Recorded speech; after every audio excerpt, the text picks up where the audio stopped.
Épouvantail. Dans l'immensité de l'intérieur des États-Unis, où des routes désertes traversent des forêts denses et oubliées, se trouvait une petite ville que presque personne ne connaissait. C'était le genre d'endroit qui n'apparaissait pas sur les cartes. Ceux qui passaient par là le faisaient trop rapidement pour remarquer les vieilles maisons, le silence oppressant, ou la manière dont les arbres se courbaient, comme s'ils murmuraient des secrets entre eux. C'était une ville cachée dans l'ombre de sa propre histoire. Jack et Danny Collins se trouvaient sur cette route déserte, voyageant à travers des lieux oubliés par le temps. Ils étaient frères, unis par des liens forts, mais différents à bien des égards. Jack, l'aîné, était pragmatique, avec une vision plus dure du monde. Danny, quant à lui, était plus idéaliste, toujours à la recherche de quelque chose de plus, une vérité plus grande qui n'était pas toujours tangible. La dispute entre eux, mélange de vieilles frustrations et de nouvelles divergences, les avait séparés ce matin-là, laissant un silence lourd entre eux dans la voiture. Alors qu'ils avançaient vers leur prochaine destination, la voiture commença à faire un bruit étrange, comme si quelque chose était en train de rayer son intérieur. Jack souffla, irrité, et gara le véhicule sur le bas-côté. Merde. C'est ce qu'on obtient en voyageant sur ces routes du bout du monde. Peut-être que c'est un signe, dit Danny, avec un demi-sourire qui ne correspondait pas au moment. Signe qu'on aurait dû rester à la maison, grogna Jack, ouvrant la portière de la voiture et sortant pour vérifier le moteur. Ils étaient entourés par une forêt dense. Les arbres formaient une voûte si fermée qu'elle bloquait la lumière du soleil, laissant la route dans la pénombre, même en plein jour. Danny sortit de la voiture, s'éloignant pour étirer ses jambes. C'est alors qu'il remarqua quelque chose. Plus loin, au milieu du champ de maïs, se dressait une silhouette. Un épouvantail. Il plissa les yeux, intrigué. Quelque chose n'allait pas avec cet épouvantail. Ce n'était pas comme ceux qu'il voyait dans les fermes normales. Celui-ci semblait trop vieux. Les vêtements décolorés, le corps penché, et le plus étrange, il était trop grand. La peau de paille qui sortait des manches de la chemise semblait presque humaine à distance. « Danny, tu vas m'aider ou tu vas rester là à rien faire ?» La voix de Jack le ramena à la réalité. Il regarda son frère, qui était sous le capot de la voiture, essayant de résoudre le problème. Mais les yeux de Danny revinrent à l'épouvantail, comme si quelque chose d'invisible l'appelait. Ils étaient dans l'une de ces petites villes oubliées, entourées de champs de maïs. Le genre d'endroit où les gens semblent méfiants envers les étrangers, mais en même temps possèdent une hospitalité qui vous fait vous demander pourquoi tant de gentillesse. Jack et Danny étaient arrivés en ville à la recherche d'aide. Ils avaient besoin d'une pièce pour la voiture. Et, comme dans toute petite ville, il y avait un mécanicien qui pourrait jeter un œil, mais rien qui puisse être réparé rapidement. Les habitants étaient trop cordiaux, les sourires larges, mais il y avait quelque chose dans leurs yeux, quelque chose caché sous la surface. Jack ressentait le malaise. Ce n'était pas seulement les vieux murs et l'air lourd. C'était comme si les gens là-bas avaient des secrets, trop grands pour être enterrés, mais assez petits pour être ignorés par ceux qui ne regardaient pas attentivement. Danny, cependant, ressentait le contraire. Quelque chose l'attirait, quelque chose qui le fascinait dans cet endroit. La forêt autour de la ville semblait avoir une vie propre, les arbres bougeant même sans vent, et l'épouvantail, toujours au loin, l'observant silencieusement. Cette nuit-là, les frères s'étaient logés dans une auberge locale, une vieille maison qui grinçait à chaque pas. « Demain matin, on dégage, dit Jack, plus pour lui-même que pour Danny. Tu ne ressens pas cela ?» demanda Danny, assis sur le lit, regardant par la fenêtre vers le champ de maïs. « Ressentir quoi ?» demanda Jack épuisé. « Que quelque chose ne va pas, ici, avec cet endroit, avec ces gens. » Jack soupira, fermant les yeux un instant. « Écoute, peu importe ce qui se passe ici, on a juste besoin de réparer la voiture et de partir, c'est tout. » Mais Danny n'était pas convaincu. Il a vu l'épouvantail de nouveau, et chaque fois qu'il regardait, il semblait plus près. Cette nuit-là, Danny rêva de l'épouvantail. Dans son rêve, il marchait dans le champ de maïs, le bruit des feuilles sèches bruissant autour de lui. L'épouvantail était là, debout, immobile, mais quelque chose dans ses yeux, oui, des yeux, le fixait avec une faim inhumaine. Il se réveilla soudainement, haletant, le cœur battant la chamade dans sa poitrine. De l'autre côté de la chambre, Jack dormait profondément, mais Danny sentait quelque chose d'autre dans la pièce. Quelque chose qui observait, attendant le moment propice pour se révéler. Le lendemain, alors qu'il tentait de partir, le mécanicien local donna une excuse sur la pièce de la voiture qui mettrait plus de temps à arriver. Jack était furieux, mais Danny semblait trop calme. « Peut-être devrions-nous rester un peu plus longtemps » dit-il, à la surprise de Jack. « Rester un peu plus longtemps ? T'es fou ? Je veux sortir d'ici le plus vite possible. » Jack était déterminé, mais le destin semblait conspirer contre lui. Jack devenait de plus en plus impatient. La petite ville suffocante, avec sa sympathie forcée, commençait à s'enrouler dans son esprit comme une ombre. Il détestait ce genre d'endroit où le temps semblait passer trop lentement et où l'odeur de terre et de bois vieux se mêlait à l'air froid. Pour Danny, cependant, c'était comme une danse subtile, presque comme s'il était accordé à quelque chose que Jack ne pouvait pas percevoir. Il se promenait dans la ville, n'ayant pas grand-chose à faire en attendant la pièce de la voiture. L'atmosphère était oppressante, et Jack ressentait une tension dans l'air, comme si le village était un piège sur le point de se refermer autour d'eux. Les gens souriaient, toujours sur ce sourire qui semblait plus un rictus dissimulé. Ce n'était pas chaleureux, c'était nécessaire. À un certain moment, alors qu'ils marchaient, ils passèrent à nouveau par le champ de maïs, et là il était. Le épouvantail. Danny ne pouvait pas détourner les yeux. « Il y a quelque chose qui ne va pas avec ça », dit-il soudain, d'une voix mêlant fascination et terreur. Jack suivit le regard de son frère et vit l'épouvantail au loin, planté au milieu du champ. « C'est juste un putain d'épouvantail, Danny. Tu vois des choses là où il n'y en a pas. »« Non, ce n'est pas que ça, » insista Danny, ses yeux plissés, comme s'il voyait au-delà de la simple figure de paille et de chiffon. « Il y a quelque chose de vivant en lui. Je le sens. » Jack soupira, ignorant l'idée, mais au fond, une pointe de doute l'inquiétait. La ville, le comportement des habitants, les excuses au sujet de la voiture, quelque chose n'allait pas. Et cet épouvantail semblait être le centre de tout le mystère. Cet après-midi-là, ils essayèrent de se distraire dans le bar local, une construction en bois sombre qui semblait avoir bravé les années avec bravoure, mais qui sentait le vieux. La lumière à l'intérieur était faible et l'odeur de bière mélangée à la fumée ancienne imprégnait l'air. Jack prit une gorgée de sa boisson, essayant de ne pas penser aux heures lentes qui passaient. Danny, au contraire, semblait de plus en plus inquiet à chaque minute. Une femme d'âge moyen, avec des yeux profonds et une expression dure, s'approcha. « Vous n'êtes pas d'ici, n'est-ce pas ?» Sa voix était un murmure rauque, comme si elle parlait de peur d'être entendue. « Non, » répondit Jack d'un ton sec. « Juste de passage. Notre voiture est tombée en panne. » Elle regarda autour d'elle comme pour s'assurer que personne d'autre n'écoutait. « Vous devriez partir. Maintenant, tant que vous le pouvez encore. » Danny leva les yeux intrigué. « Pourquoi dis-tu cela ?» La femme hésita, mais finit par parler à voix basse. « Cette ville, ce n'est pas ce qu'elle semble. Rien ici n'est gratuit. Vous devez sortir d'ici avant qu'ils ne vous choisissent. » Jack fronça les sourcils. « Qui ?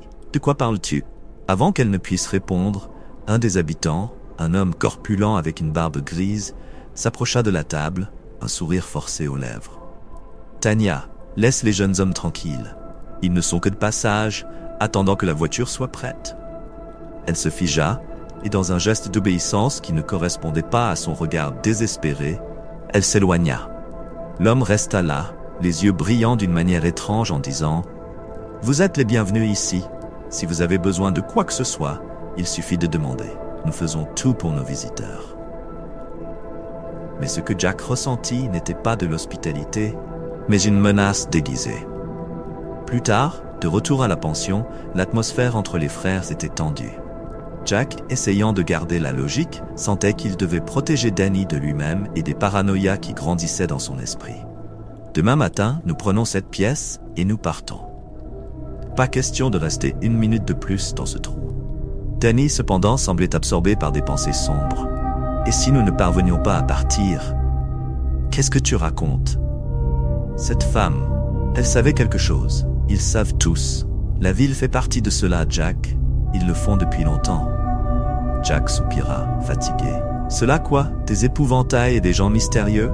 Danny, tu lis des signes là où il n'y a rien. Nous sommes juste coincés dans un petit village oublié par le temps. C'est tout. Mais Danny ne répondit pas. Il était obsédé par le champ de maïs, par l'épouvantail, par tout ce qui n'était pas dit à voix haute.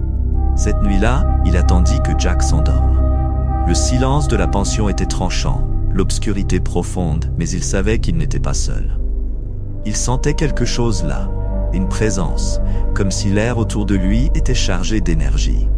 Lentement, il se leva, enfilant ses bottes, et sortit de la chambre. La nuit était froide, et le champ de maïs, juste devant lui, semblait vivant, comme une chose organique, palpitante. Danny marcha entre les rangées de plantes, le son sec des feuilles résonnant dans sa tête. Chaque pas était plus lourd que le précédent, et il savait exactement où il allait. L'épouvantail était là, immobile comme toujours. Mais maintenant, de près, Danny réalisa que son apparence était encore plus perturbante. Les vêtements étaient pourris, mais les yeux semblaient vivants, comme si quelque chose observait de l'intérieur. Danny tendit la main, hypnotisé, prêt à toucher ce que cela pouvait être. L'air autour de l'épouvantail semblait pulser d'une énergie invisible, un bourdonnement faible qu'il pouvait à peine entendre, mais qu'il sentait dans ses os. Et alors, les yeux de l'épouvantail bougèrent. Les yeux de l'épouvantail bougèrent, comme si à l'intérieur de cette forme de chiffon et de paille, quelque chose s'éveillait, attendant depuis des années la chance de se libérer. Danny se figea, sa main à quelques centimètres de la figure. Le bourdonnement dans l'air augmenta, résonnant dans son crâne comme un écho ancestral, quelque chose de profond, presque primitif. C'était comme si le champ de maïs, la ville, l'épouvantail, tout était connecté dans une toile invisible de secrets et de sacrifices anciens. Soudain, une rafale de vent balaya le champ de maïs, faisant agiter violemment les feuilles sèches autour de lui. Danny recula d'un pas, le cœur battant la chamade, tandis que l'épouvantail restait immobile. Mais maintenant, il y avait quelque chose de plus. Il ne pouvait plus nier. L'épouvantail était vivant, ou quelque chose en lui l'était. Chaque fibre de son être lui disait de fuir, mais ses pieds semblaient ancrés au sol. Voici la traduction de votre histoire en français, organisée par paragraphe et rédigée de manière narrative et mystérieuse. Danny. La voix de Jack, rauque et désespérée, fendit l'air comme un éclair. Il courait à travers le champ, les yeux écarquillés de terreur. « Que diable fais-tu » Danny ne pouvait pas répondre. Pas encore. Jack saisit le bras de son frère, le tirant avec force. « On s'en va d'ici maintenant. » Ils coururent vers la pension, le son du vent se déformant derrière eux, comme si les feuilles du maïs murmuraient quelque chose que seul Danny pouvait entendre. En fuyant, il jeta un coup d'œil en arrière, et pendant un bref instant, il jurerait avoir vu le épouvantail tourner lentement la tête, comme s'il suivait leurs pas. De retour dans la sécurité précaire de leur chambre, Jack était livide. « Tu es devenu fou? Qu'est-ce que tu foutais là ?» Danny tremblait encore, le visage pâle. Je ressentais quelque chose. Ce n'est pas juste de la superstition. Cet endroit, l'épouvantail, c'est réel, Jack. Tout ce qui se passe ici est lié à lui. Oh, s'il te plaît, Danny, c'est juste une autre maudite légende rurale. C'est juste un vieux épouvantail au milieu d'un champ. Cette ville a ses problèmes, c'est sûr, mais ce n'est pas à cause d'une poupée de paille. Mais la conviction de Jack vacillait. Il avait vu le regard dans les yeux de son frère. Une peur profonde, indéniable, quelque chose qu'on ne pouvait ignorer si facilement. Et autant qu'il essayait, il ne pouvait se défaire de la vision de ces arbres tordus et du silence troublant de ce champ. Au cours des heures suivantes, ils verrouillèrent la porte et ne dirent plus rien. Le silence entre eux était rempli par le son lointain du vent à l'extérieur et par le grincement constant de la vieille pension. Jack ne voulait pas l'admettre, mais il y avait quelque chose terriblement faux dans cet endroit. Tout semblait désynchronisé, comme si la ville entière était une pièce de théâtre grotesque, où les habitants n'étaient que des personnages piégés dans un script qu'ils ne contrôlaient pas. Lorsque le soleil finit par se lever à l'horizon, apportant une lumière pâle et sans vie, Jack décida qu'il était temps de mettre fin à ce séjour forcé. On s'en va d'ici. Maintenant. Qu'on ait ou non cette maudite voiture. Danny hocha la tête. encore pâles, mais maintenant plus déterminés. Ils rassemblèrent rapidement leurs affaires et descendirent au rez-de-chaussée. Cependant, à leur arrivée à la réception, ils furent accueillis par 3 figures qui semblaient déjà les attendre. Le mécanicien, l'homme corpulent du bar et la propriétaire de la pension. « Alors, dit le mécanicien avec un sourire qui n'atteignait pas ses yeux.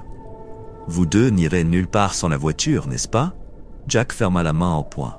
« Tu sais quoi? On trouvera une solution.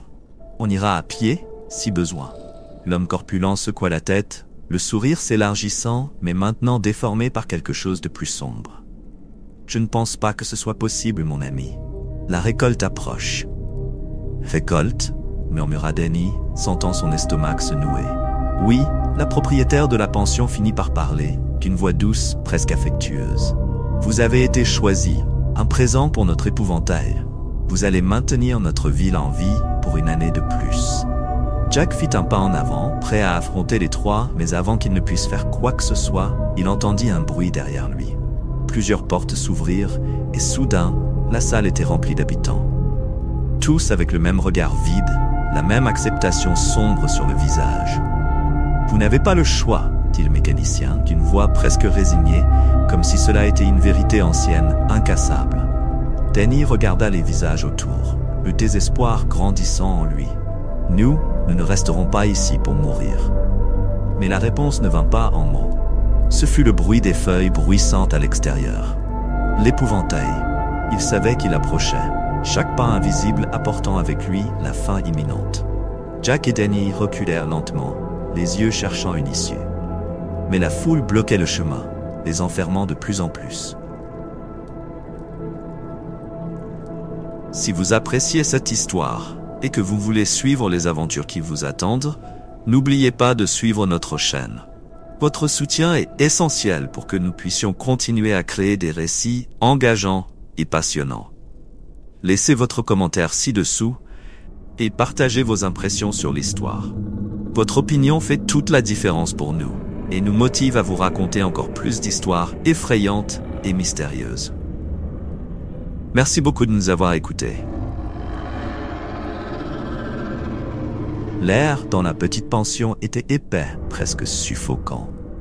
Jack et Danny, entourés par les habitants de la ville, essayaient de comprendre la gravité de ce qui se passait. Il n'y avait plus de sourires amicaux, plus de promesses d'aide avec la voiture.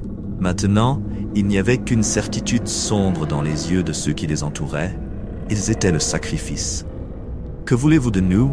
demanda Jack, d'une voix basse et contrôlée, mais sa tension était visible dans chaque muscle de son corps. Il était prêt à se battre, mais la foule semblait préparée à quelque chose qui allait au-delà de toute résistance physique. La femme de la pension avança, ses yeux maintenant complètement vides de toute émotion. « Vous êtes l'offrande. Chaque année, l'épouvantail prend un couple ou 2 voyageurs pour maintenir la ville en vie.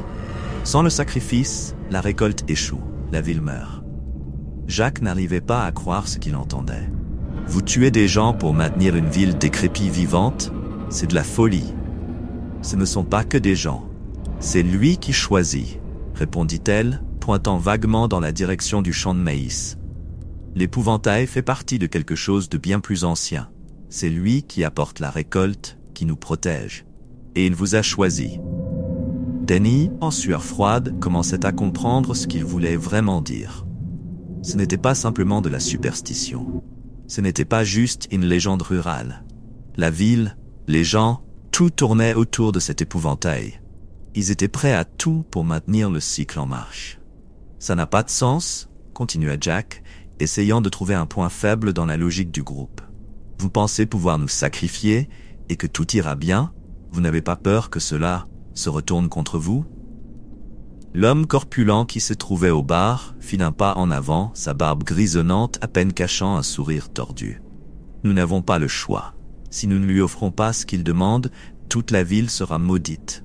Et ce n'est pas seulement la récolte qui échoue. C'est tout. Les gens tombent malades, les animaux meurent, et le épouvantail vient jusqu'à nous.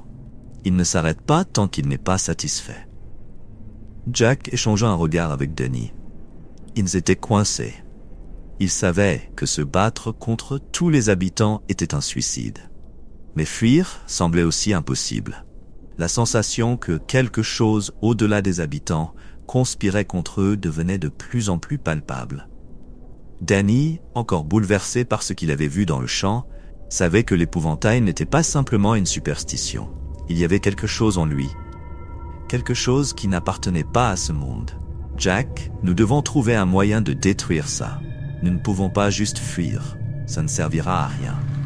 Jack regarda son frère, un mélange de frustration et de désespoir envahissant son visage.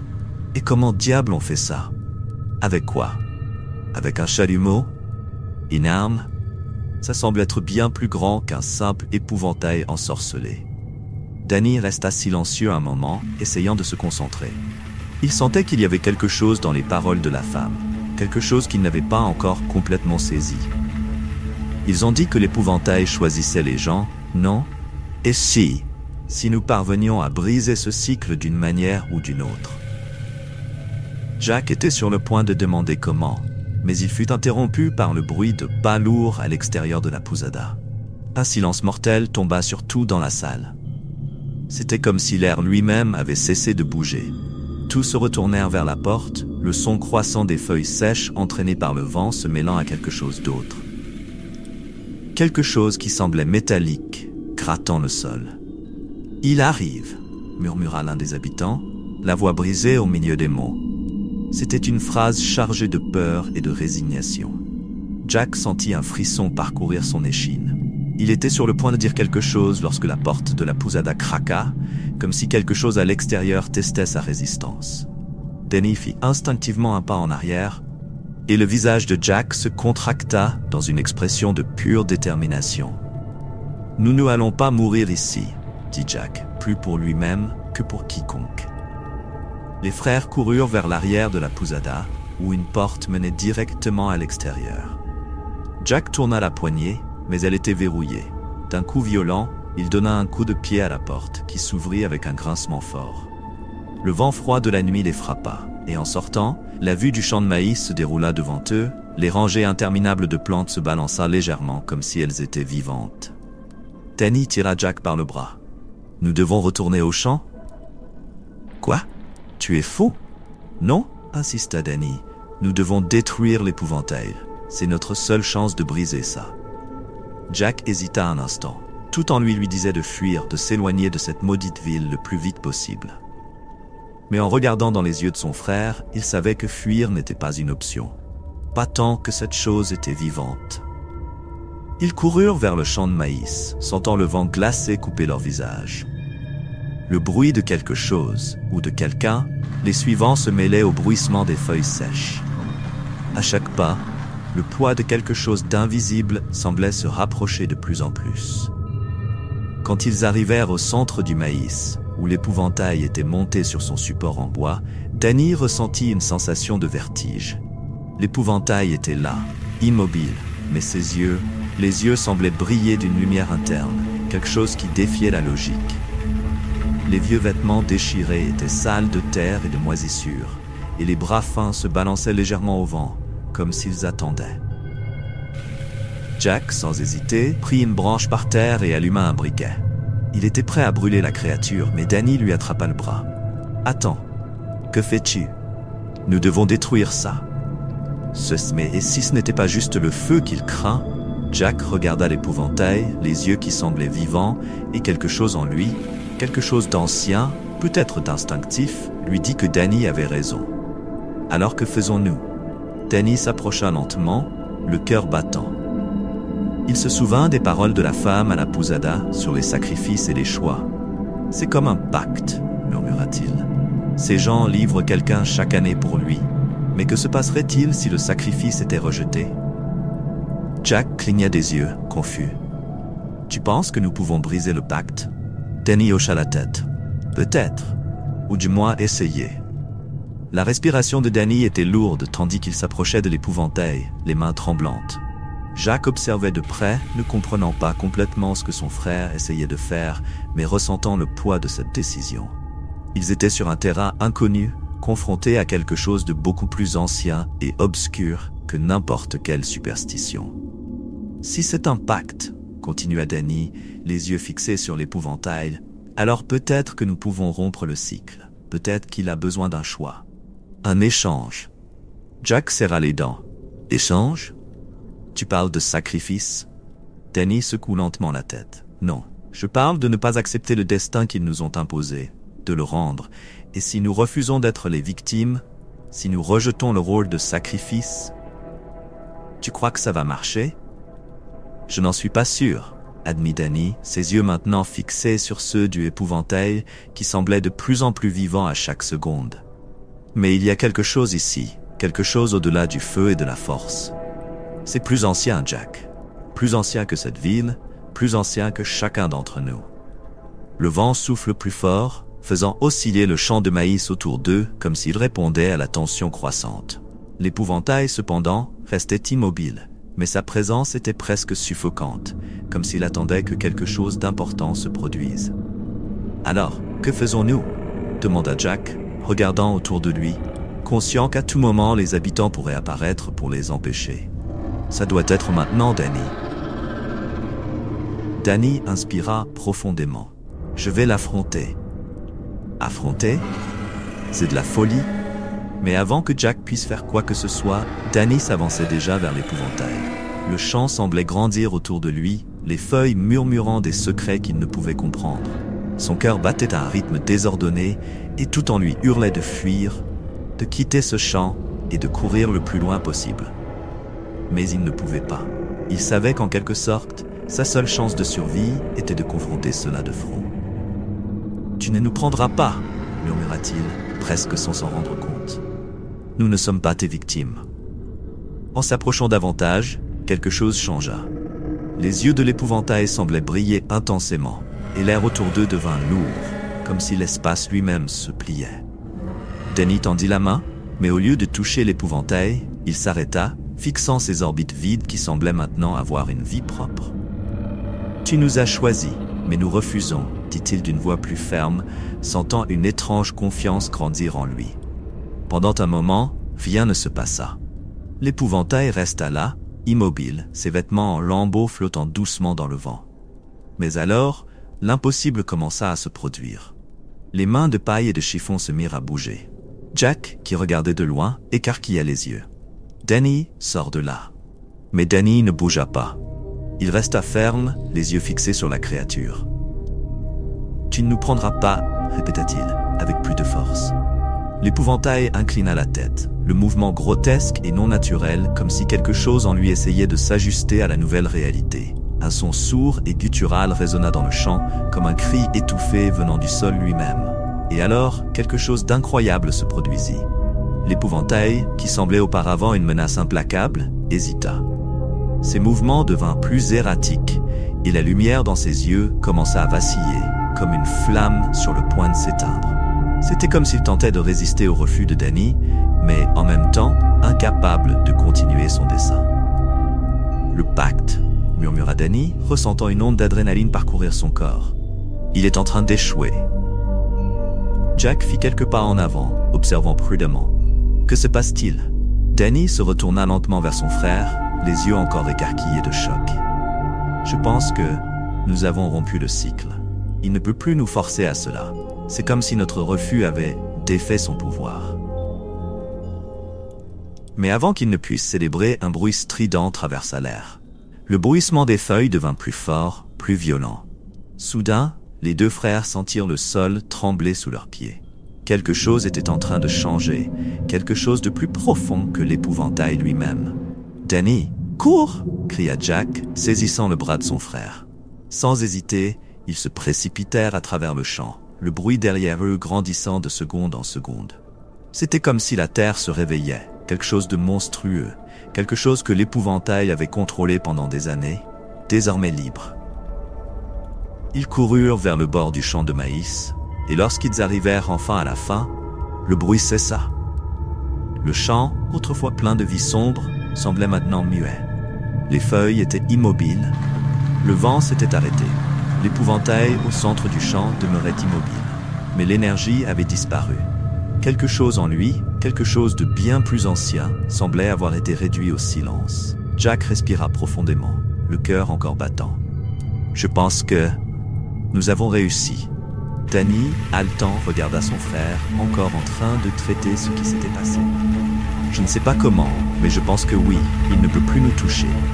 Pendant un long moment, ils restèrent là, immobiles, essayant simplement de reprendre leur souffle. Le champ de maïs, maintenant silencieux, semblait moins menaçant.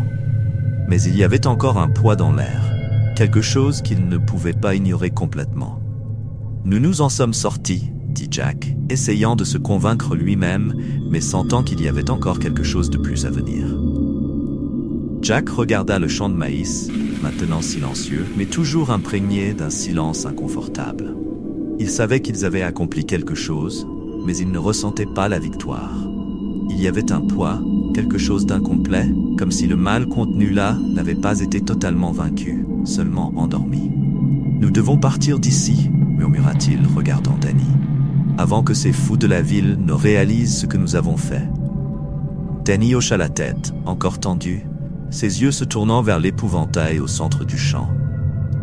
Quelque chose en lui semblait s'être apaisé, mais le regard de Danny ne détournait pas. Il sentait que le danger n'était pas totalement écarté. Quelque chose n'allait toujours pas, comme si ce qu'ils avaient interrompu n'attendait que la prochaine occasion. Les frères commencèrent à s'éloigner du champ, se déplaçant rapidement vers la voiture abandonnée.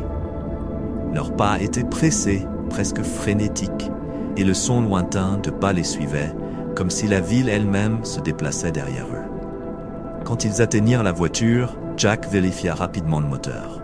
« C'est réparé », dit-il, surpris, en regardant Danny. « Ces salauds savaient déjà que nous ne partirions pas. Ils voulaient que nous soyons attrapés avant. » Danny regarda la route, l'esprit encore plein de pensées sur l'épouvantail. « Allons-nous en vite ?» Ils montèrent dans la voiture, le moteur rugissant à la vie. Jack accéléra sur la route de terre, le champ de maïs disparaissant lentement dans le rétroviseur. Mais le silence dans la voiture était épais.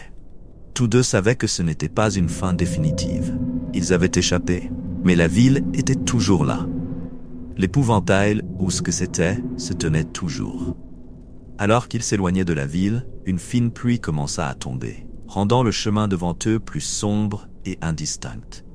Le silence dans la voiture fut rompu par Jack, qui jeta un coup d'œil rapide à son frère.